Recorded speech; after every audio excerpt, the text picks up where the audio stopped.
Air marshal شاہد لطیف JF-17 thunder منصوبے کے اصل ہیرو۔ پاکستان سے 4 گنا زیادہ اسلحہ اور فضائی قوت ہونے کے باوجود پاکستان کو ہندوستان پر ہمیشہ فضائی برتری حاصل رہی۔ یہ 1992 کا واقعہ ہے۔ امریکی پابندیوں لگ چکی تھیں۔ پاکستان کے پاس امریکی F-16 کے علاوہ کوئی اور قابل ذکر جنگی جہاز نہیں تھا۔ امریکہ نے جہازوں کے سامان کی فراہمی معطل کر دی۔ جنگ کے لڑنا تو ایک طرف، پاکستان پائلٹس کے فلائنگ اوورز بھی پورے نہیں کروا سکتا تھا۔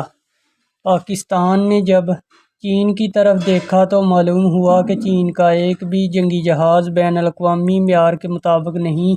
پاکستان اس وقت بے یقینی اور یتیمی کی کیفیت سے دوچار ہو رہا تھا اور ہندوستان پاکستان پر فضائی برتری کے خواب کو حقیقت بنتے دیکھ رہا تھا۔ جب تمام راستے بند ہو گئے تب پاکستان کی اعلیٰ قیادت نے جنگی جہاز بنانے میں خود مختاری حاصل کرنے کا فیصلہ کیا۔ برسوں تک اس آئیڈیا پر کام ہوتا رہا۔ وقت گزرتا گیا اور ایئر چیف مارشل مصعب علی میر نے اربوں ڈالر کے اس پروجیکٹ کو قابل اعتماد، ذہین اور محب وطنی شخص کو سونپنے کا فیصلہ کیا۔ دن رات کی تگ دو کے بعد انہیں وہ شخص مل گیا جو اس پروجیکٹ کو کامیاب کرنے کی صلاحیت رکھتا تھا۔ وہ نوجوان کوئی اور نہیں بلکہ ان کا سب سے قابل شگرد تھا۔ یہ نوجوان F-16 اڑا کر پاکستان لانے والا پہلا پائلٹ تھا۔ یہ نوجوان ان پائلٹوں میں بھی شامل تھا جنہوں نے F-16 کی 1 سال کی ٹریننگ صرف 5 ماہ میں مکمل کر لی تھی اور ایئر مارشل مصعب علی میر کے شاگردوں میں سے صرف اس نوجوان کو سورڈ آف آنر ملنے کا اعزاز حاصل تھا۔ نوجوان نے پروجیکٹ کی کمان سنبھالتے ہی اعلیٰ قیادت کی مشاورت سے فیصلہ کیا۔ پاکستان چائنا کے ساتھ مل کر F-16 سے بہتر نئی جنگی طیارہ بنائے گا اور دنیا خصوصاً ہندوستان اس طیارے کی کارکردگی کو دیکھ کر اپنی انگلیاں تانتوں تلے دبا لے گی۔ چائنا کی کمپنی کا انتخاب کیا گیا، انہیں ضروریات بتائی گئیں اور نوجوان نے طیارے کی تیاری کی نگرانی شروع کر دی۔ چائنیز اسے ایک عام آدمی سمجھ کر اپنی مطابق جہاز بنانے لگے۔ اس نے چائنیز کے ڈیزائن کو مسترد کر دیا اور انہیں مجبور کیا کہ چاہے کتنا ہی وقت کیوں نہ لگ جائے، جو خصوصیات وہ چاہتے ہیں وہ اس جہاز میں شامل ہو۔ چائنیز کمپنی کے ساتھ شدید اختلاف رائے اور جھگڑوں کے بعد چائنیز کو اندازہ ہو گیا کہ یہ شخص اپنے مطالبات سے 1 انچ بھی پیچھے نہیں ہٹے گا۔ پروجیکٹ کی نگرانی کرنے کے لیے کئی راتیں اس نے چائنیز کی فیکٹری میں گزار دیں۔ وہی کھاتا تھا اور وہی سوتا تھا۔ اس پاگل پن کو دیکھ کر چائنیز بھی اس کے ساتھ شامل ہو گئے اور دن رات ایک کر دی۔ امریکیوں کو جب بھنک لگی تو انہوں نے نوجوان کو خریدنے اور ڈرانے کا فیصلہ کیا۔ اس کی نگرانی کی جانے لگی۔ عورت، دولت، شہرت، عیاشیاں، جائیدادوں سمیت ہر طرح کا لالچ دیا گیا، لیکن نوجوان اپنے مقصد سے پیچھے نہیں ہٹا، کیونکہ وہ جانتا تھا کہ اگر یہ پروجیکٹ مکمل نہ ہوا تو پاکستان کا وجود خطرے میں پڑ جائے گا۔ دن رات کی محنت رنگ لائی اور اگست 2003 کو اس شاہکار لڑاکا طیارے نے اپنی پہلی اڑان بھری۔ برسوں کی محنت اور وطن سے محبت کا عملی ثبوت ہوا۔ میں پرواز کر رہا تھا، پائلٹ لگاتار پیغامات بھجوا رہا تھا۔ یہ شاہکار ہر طرح سے مکمل ہے اور دشمن کی آنکھوں میں آنکھیں ڈالنے کو تیار ہے۔ اس نوجوان کی آنکھوں میں کامیابی کے آنسو، پیشانی پر شکرانے کے سجدے، زبان پر شکرانے کے کلمات اور چہرے پر اطمینان کے تاثرات واضح تھے۔ اس نوجوان نے طیارے کو اپنا بیبی قرار دیا اور دنیا کو بتا دیا کہ میں نے اپنے بیبی کو دشمن کا لحاظ کرنا سکھایا ہی نہیں وقت گزرتا گیا اور 27 فروری 2019 کو اسی بیبی نے ہندوستان کے 2 طیاروں کو دھول چٹا کر یہ ثابت کر دیا کہ واقعی یہ بیبی دشمن کا لحاظ نہیں کرتا۔ مجھے یقین ہے کہ آپ اب تک اس شخص کا نام جان چکے ہوں گے۔ جی ہاں، یہ JF-17 تھنڈر منصوبے کے بانی ایئر مارشل شاہد لطیف صاحب کی کامیابی اور حب الوطنی کی مختصر سی کہانی ہے۔ آپ ایئر مارشل شاہد لطیف صاحب کی کامیابی کی کوششوں اور نیک نیتی کو ذہن نشین رکھیے اور JF-17 تھنڈر کی تاریخ اور خصوصیات پر ایک نظر ڈالیں تو اس محب وطن سپوت کو خراج تحسین پیش کیے بغیر نہیں رہ سکیں گے۔ JF-17 تھنڈر طیارے پاکستان ایروناٹیکل کمپلیکس کامرا اور ایئرکرافٹ انڈسٹری کارپوریشن چائنا کے تعاون سے کامرا میں تیار کیے جاتے ہیں۔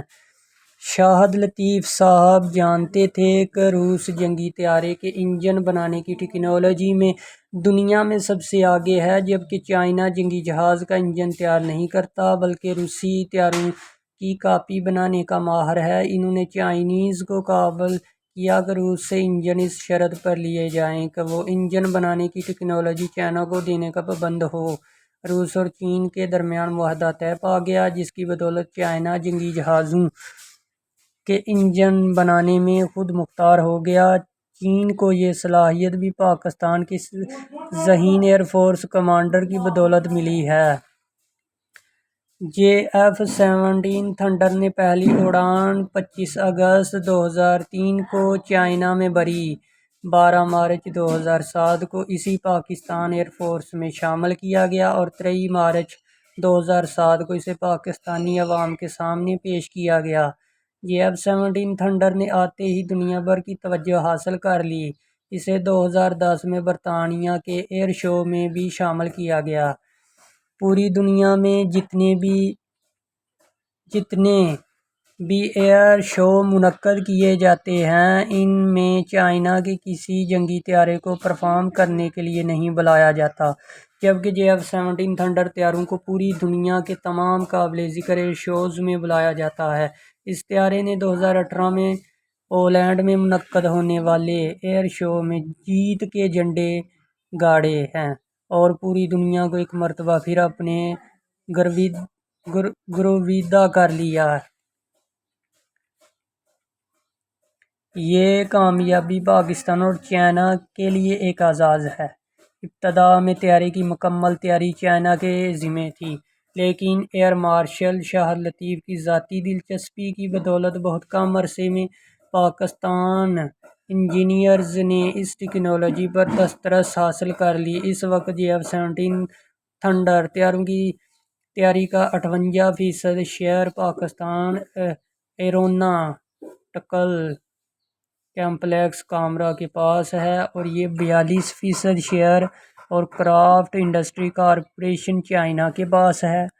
پاکستان ایروناٹیکل کمپلیکس میں مکمل طور پر خود تیار کیا گیا JF-17 تھنڈر نومبر 2009 میں پاکستان ایئر فورس کے حوالے کیا گیا۔ JF-17 تھنڈر بلاک 2 طیارے کی جدید میزائل گن اور بم ٹیکنالوجی سے لیس ہے۔ ان میں 23 ملی میٹر دہانے والی اور دوہری نال کی حاصل GSH-23 توپ نصب ہے۔ اس کے علاوہ ان طیاروں میں 7 ہارڈ پوائنٹس ہیں جن میں سے 4 انڈر ونگ، 2 ونگ ٹپس پر اور 1 طیارے کے فیوز لاج مرکزی ڈھانچے کے نیچے ہوتا ہے۔ فضا سے فضا میں حملہ کرنے کے لیے PL شارٹ رینج اور حد نگاہ سے دور تک مار کرنے والا SD-10 ABVR میزائل شامل ہے۔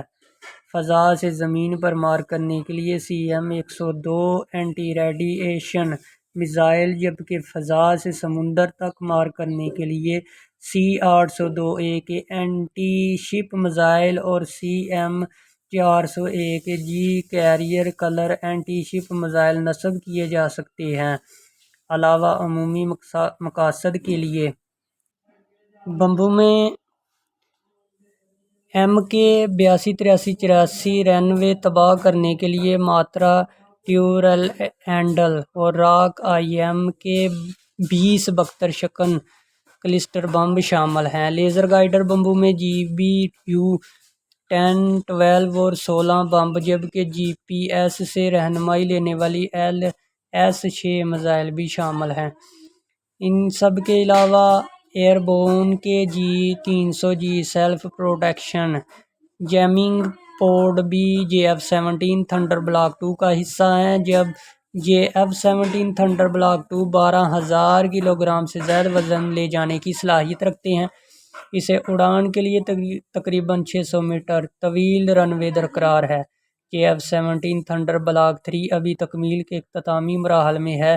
یہ بلاک 2 سے کئی گنا بہتر ہے اور اپنی خصوصیات کی بدولت تقریباً 5th جنریشن طیاروں کے قریب تر ہوگا۔ اس کا ڈیزائن اور انجن مکمل ہو چکے ہیں۔ بلاک 3 میں LG-7A ISA ریڈار سسٹم نصب ہوگا، جو اپنی رینج کے اعتبار سے بھارت کو فروخت کیے جانے والے رائفل طیاروں میں نصب RB-E-2AA ESA ریڈار کے مقابلے میں بہت زیادہ طاقتور ہے۔ 5ویں نسل کے لڑاکا طیاروں میں یہ ریڈار سسٹم استعمال ہو رہا ہے۔